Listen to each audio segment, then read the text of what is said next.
Alors ce partenariat il a démarré fin 2017, une réflexion qu'avaient conduit certains des collègues du CRP et puis les confrères du SSR, du CMPR, Maurice Canchoula à Pionça. L'idée c'était comment nous on pouvait intervenir pour un peu à l'égal de la démarche précoce d'insertion, intervenir auprès des patients du SSR sur l'idée d'ouvrir le champ des possibles pour eux en matière de reprendre sa vie socio-professionnelle en fait. On est en amont du décret où le décret d'ailleurs fait exemple de ce qui a pu exister, invite les confrères à peut-être en faire autant. Là, le point de départ, c'était plutôt un besoin non couvert sur le territoire. Oui. Et c'est que le Comet France n'est pas présent sur ce territoire-là. Par contre, le besoin d'aider des patients, alors qu'ils sont encore en phase d'hospitalisation, de les aider à ouvrir le champ des possibles et de très vite les mettre dans une dynamique de projet, c'est plus ça qui nous a motivés en fait. On va être dans une logique de couverture du territoire, de proximité aussi, même si le CMPR est à une petite cinquantaine de kilomètres du CRP, mais on est nos deux établissements sont en zone rurale, très rurale. On est au nord de l'Auvergne, on est dans l'Allier. Pas très loin du bassin de santé de Montluçon. Et l'idée, c'était, dans cette logique-là, c'est comment nous, on allait rendre service et comment effectivement, on pouvait peut-être externaliser des prestations qu'on fait en interne. En l'occurrence, là, il s'agit de prestations que nos conseillers en insertion connaissent bien. Donc, du coup, c'est bien l'externalisation de cette conseillère, enfin, c'est notre conseillère qui va sur site faire ce travail d'aide à l'élaboration et à la sortie de l'hospitalisation. Avec l'équipe du CMPR, une première prise de contact, on va dire. On a visité le CMPR, on a échangé ensemble sur ce qu'on voulait dans cette prestation. On a eu 4-5 candidatures de formateurs ou conseillers insertion qui se sont positionnés. Et puis donc on a travaillé avec ce petit groupe-là sur ce que pourrait être la réponse. Une fois donc la personne identifiée, on a travaillé sur vraiment la construction d'un déroulé, avec une méthodologie pour pouvoir modéliser finalement une prestation. Et puis on a de nouveau rencontré l'équipe du CMPR de Pionça.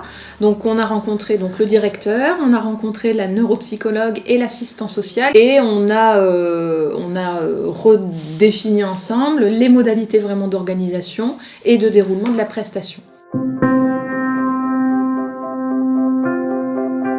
Alors j'interviens une fois par mois, fin de mois en général, et la semaine avant mon intervention, je reçois un mail de l'assistante sociale du CMPR ou de la neuropsychologue avec la liste des personnes que je vais recevoir sur la journée. Quand j'arrive au CMPR, bien sûr, je fais toujours un point avec l'assistante sociale et la neuropsychologue par rapport aux candidats, aux patients que je vais recevoir. On repart un petit peu à zéro avec ces personnes, ces patients. Je leur demande vraiment leur parcours professionnel, où ils en étaient lors de l'accident ou de leurs problématiques actuelles. Et à partir de là, j'échange avec le patient en leur expliquant les possibilités qu'il peut y avoir à la sortie du CMPR ou quand la rééducation fonctionnelle est terminée, puisque ça peut être bien après la sortie du CMPR. Je suis un peu un lien et j'explique tous les organismes existants où il peut y avoir un relais. Je leur explique toujours que s'ils ont un emploi, certes, ils peuvent peut-être retourner à l'emploi, mais il faut toujours prévoir un plan B, une situation, une reconversion, et qu'il y a des possibilités.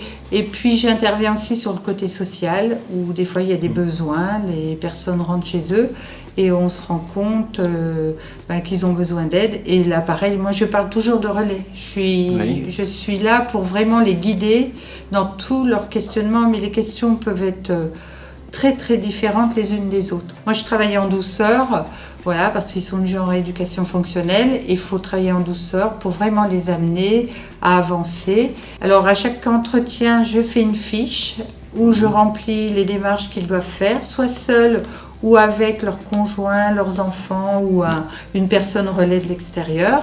Certains ont mesuré qu'ils ne pouvaient pas retourner à l'emploi. Donc là, ils sont sur, bien sûr, peut-être une formation, élaboration de projet.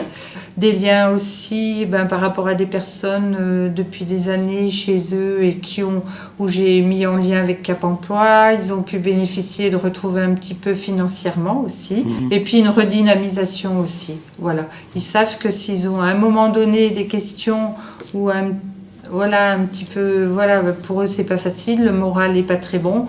Un petit coup de fil et hop, c'est reparti, on en reparle et voilà.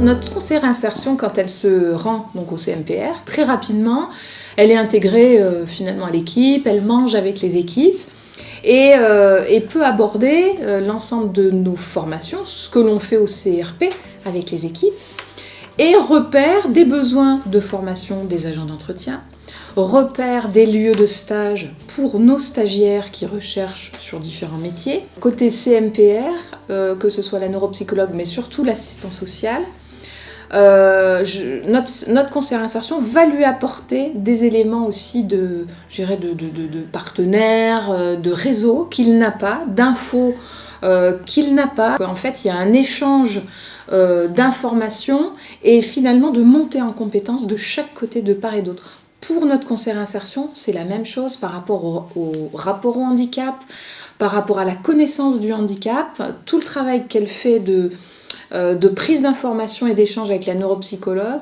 la fait monter en compétence sur le handicap. Une des neuropsychologues du CMPR vient également sur le site du CRP une fois par mois pour suivre nos stagiaires, donc en individuel et en partenariat avec les formateurs. Elle aussi, ça l'extrait de son lieu de travail habituel, elle voit autre chose, elle voit l'après, puisqu'elle voit les suites de l'hospitalisation, les suites du soin, les effets de la rééducation.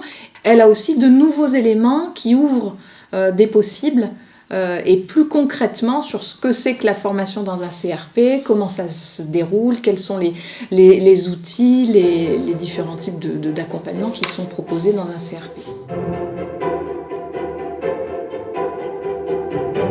Pour l'instant, c'est pas financé. D'accord. Donc la question c'était, comme c'est pas financé sur les fonds propres de l'établissement ou des établissements, on a démarré un petit peu avec plutôt l'idée de peu importe, on se lançait.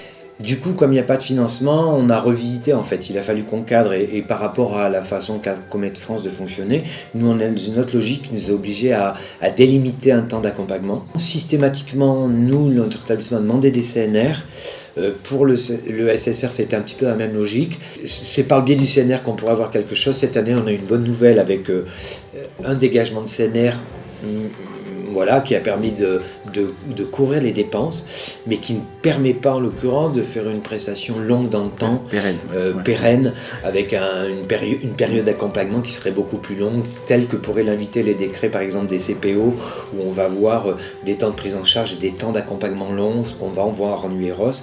Là, nous, on ne dispose pas de ça. On est rentré en lien avec l'AGFIP notamment, qui finançait la démarche précoce d'insertion, avec peut-être des fonds, mais c'est la partie complexe et c'est la partie qui pourrait mettre en péril ce partenariat, puisque ça ne durera pas autant que les impôts de travailler sans financement.